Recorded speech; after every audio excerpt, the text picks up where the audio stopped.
प्रिय दर्शकों, आप सभी का स्वागत है हमारे इस YouTube चैनल पर।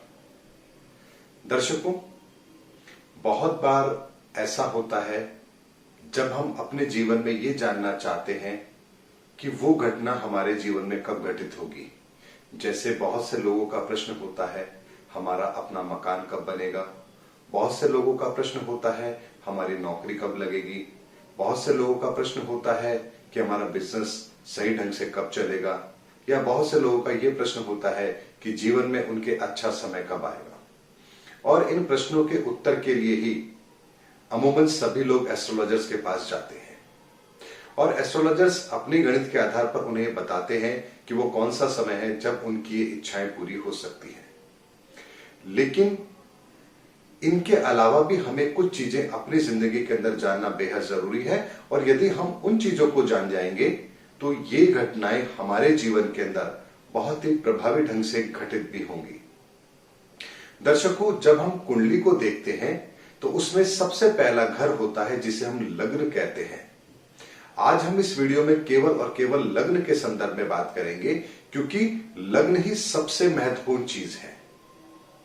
अब बात करते हैं, जब आप अपनी कुंडली देखते हैं तो जहां पर पहला घर है, जो पहला घर है, वहां पर नंबर कुछ भी हो सकता है।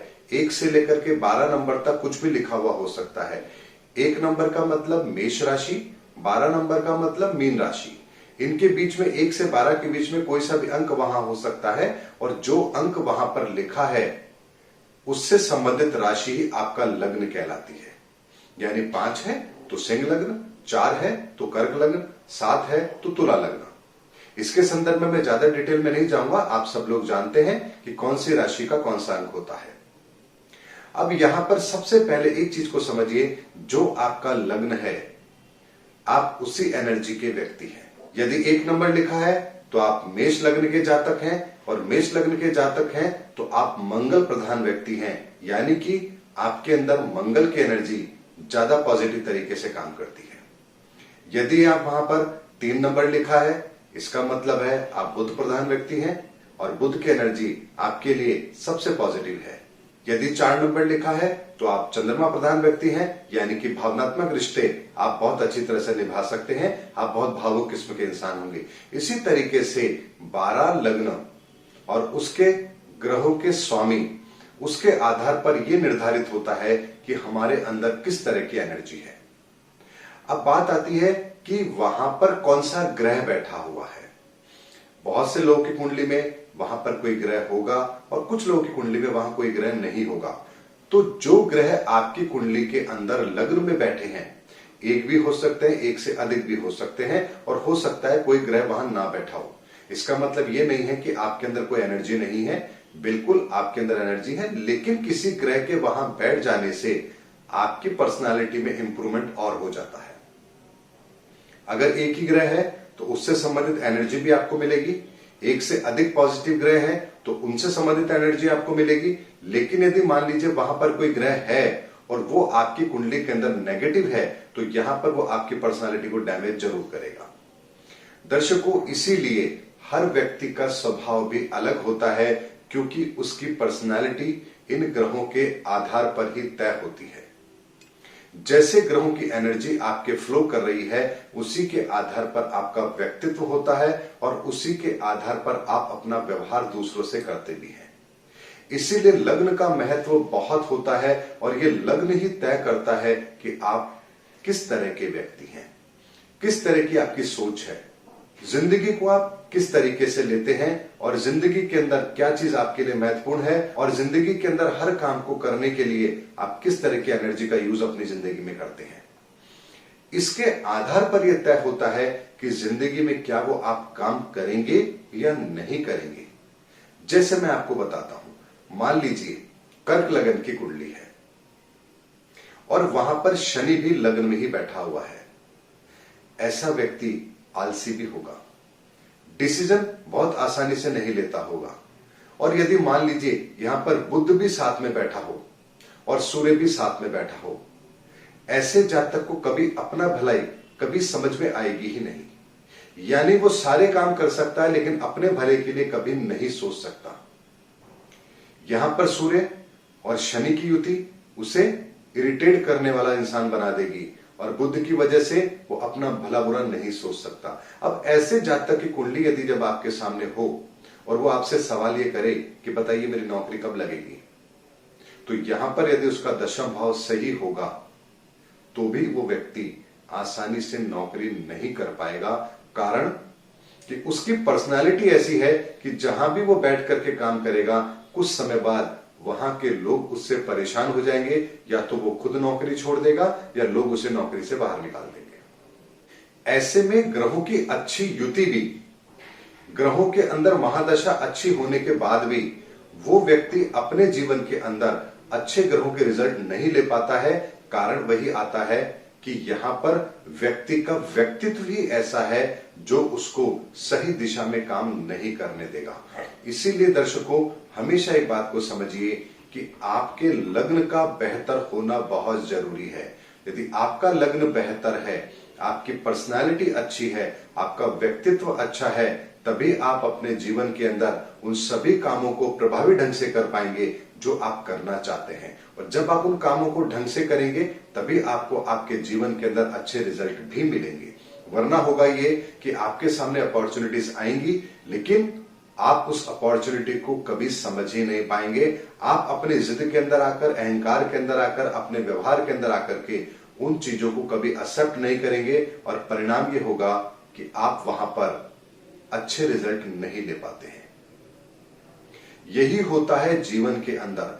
हमारे विनाश, हमारी उन्नति के बीच में एक यही सबसे बड़ा रोल प्ले करता है कि हमारा व्यक्तित्व कैसा है। जैसे मान लीजिए, मैं आपको एग्जांपल से बताऊं, रावण के पास में सब कुछ था। वो राजा था, विद्वान था, ज्ञानी था, रिद्धि सिद्धियों का ज्ञाता भी था, ज्योतिष विद्या में भी पारंगत था, लेकिन उसका अहंकार, ये इतना बड़ा दोष था उसके अंदर जिसकी वजह से उसने पूरा का पूरा जीवन अपना यूं ही खराब कर लिया और एक छोटी सी गलती के कारण से वो अपने पूरे कुल के विनाश का कारण भी बना। दर्शकों, यही होता है जब हम किसी पर्टिकुलर चीज के बारे में जानना चाहते हैं, उससे पहले हमें यह भी समझना पड़ेगा कि हम किस तरह के व्यक्तित्व के धनी हैं और जो हमारा व्यक्तित्व है हमें उसी के अनुसार काम भी करना चाहिए। अब यहां पर एक चीज को समझना बहुत जरूरी है। जरूरी नहीं है कि हमारे लग्न के अंदर यदि कोई मारक ग्रह बैठे हों तो हम किसी काम के नहीं हैं। हमें अपना काम उस तरह से चूज करना चाहिए जिससे हमारी वो कमी भी हमारे लिए वरदान साबित हो। मान लीजिए लग्न के अंदर कोई मारक ग्रह है और वह व्यक्ति बहुत ही एग्रेसिव है, लड़ाई झगड़ा करता है, किसी से डरता नहीं है, तो ऐसे व्यक्ति को हमेशा एक बात का ध्यान रखना चाहिए कि यदि वो सेना में है, पुलिस में है, तो यहां पर ये उसका दोष भी उसके लिए अच्छा होगा और कहीं ना कहीं उसको अपने फील्ड के अंदर आगे भी लेकर जाएगा। क्योंकि साहस, वीरता और किसी से नहीं डरना ये भी एक गुण हो जाता है।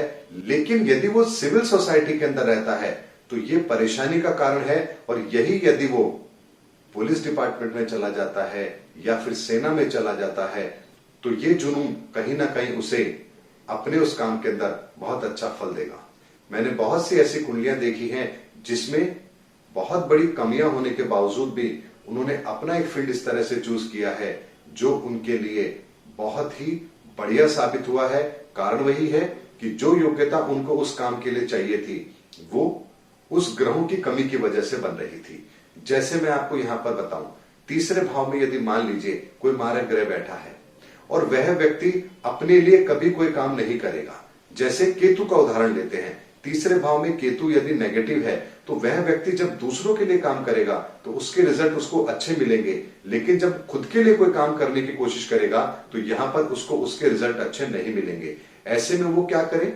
अगर वह व्यक्ति समाज सेवा से जुड़ता है, कोई एनजीओ से जुड़ के काम करता है या कोई ऐसी चीज से अपने आप को एसोसिएट करता है जहां यदि वो दूसरों की भलाई करता है तो उसके बदले उसको उसका रिवॉर्ड भी मिले, तो यहां पर ये दोष उसके लिए अच्छे में तब्दील हो जाएगा और उसको अपनी जिंदगी के अंदर बेहतर रिजल्ट भी जरूर मिलेंगे।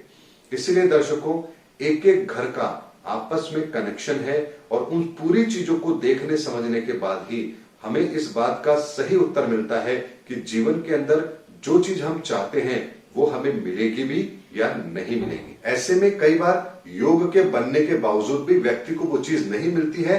कारण वही है कि और दूसरी चीजें उस पर इतनी प्रभावी ढंग से काम करती हैं कि व्यक्ति चाह करके भी उन चीजों को नहीं ले पाता। जैसे अगर मान लीजिए किसी का सप्तम भाव खराब है और ऐसे में वो व्यक्ति कहता है कि मेरी शादी नहीं हो रही है। यहां पर ये बात समझ आती है कि सप्तम भाव खराब होने पर व्यक्ति की शादी में बाधा आती है। लेकिन यदि मान लीजिए पंचम भाव और 11वें भाव में भी यदि कोई मारक ग्रह बैठा हो और व्यक्ति ख्वाब की दुनिया में रहता हो तो व्यक्ति कभी ये समझ ही नहीं पाएगा कि उसे हकीकत में निर्णय कैसे लेने चाहिए। वो अपनी कमियां नहीं देखेगा लेकिन अपने से अच्छा लाइफ पार्टनर ढूंढने की कोशिश करेगा। सामने वाले में 10 कमियां निकालेगा और अच्छे से अच्छा ढूंढने की कोशिश करेगा। वहां ये भूल जाएगा कि उसके लिए भी तो कोई दूसरा सामने वाला अपने से अच्छा व्यक्ति ढूंढ रहा है।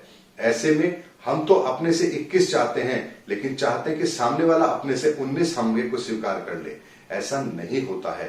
इसीलिए दर्शकों, एक प्रैक्टिकल अप्रोच रख के जब व्यक्ति काम करता है तो यहां पर हम अपने जीवन के अंदर बहुत से कुंडली के दोषों को भी खत्म कर लेते हैं। आज इस वीडियो को बनाने का मकसद केवल और केवल इतना था कि आपको यह मैं समझा सकूं कि व्यक्ति का व्यक्तित्व उसकी कुंडली के अंदर बहुत ही महत्वपूर्ण होता है और सबसे पहले इसी चीज को आइडेंटिफाई किया जाना चाहिए कि व्यक्ति का व्यक्तित्व क्या है, वो किस व्यक्तित्व का धनी है। यदि वो बहुत ही अच्छे व्यक्तित्व का धनी है तो फिर यदि उसकी कुंडली के अंदर कोई योग कमजोर बन रहे होंगे तो भी वो उनको फलित करने की ताकत रखता है। और यदि व्यक्ति का व्यक्तित्व बहुत कमजोर है तो अच्छे ग्रहों की महादशा अंतरदशा में भी व्यक्ति वो गलतियां जरूर करेगा जिसकी वजह से उन्हें उसके अच्छे रिजल्ट नहीं मिलेंगे। दर्शकों, मैं एक एक घर को लेकर के उसके कुछ सीक्रेट्स आप लोगों के सामने जरूर लेकर आऊंगा। आज इस वीडियो में मैंने केवल और केवल लग्न के आधार पर आपको यह बताने का प्रयास किया है कि व्यक्ति का व्यक्तित्व किस तरीके से उसके जीवन के अंदर बाकी घटनाओं को प्रभावित करता है। उम्मीद करता हूं आपको मेरा वीडियो पसंद आया होगा। हालांकि इसमें बताने के लिए बहुत कुछ है लेकिन अगर पूरी बात मैं एक वीडियो में रखूंगा तो वीडियो 1 घंटे से ज्यादा का हो जाएगा और वो आप लोगों को कभी पसंद नहीं आएगा। इसलिए मैंने संक्षेप में आपको यह बताने का प्रयास किया है कि लग्न का महत्व हमारी कुंडली में कितना है। अगले वीडियो में फिर किसी और घर के बारे में रोचक जानकारी लेकर मैं फिर आपके सामने आऊंगा। तब तक हमारे चैनल पर बने रहिए। जय हिंद, जय भारत।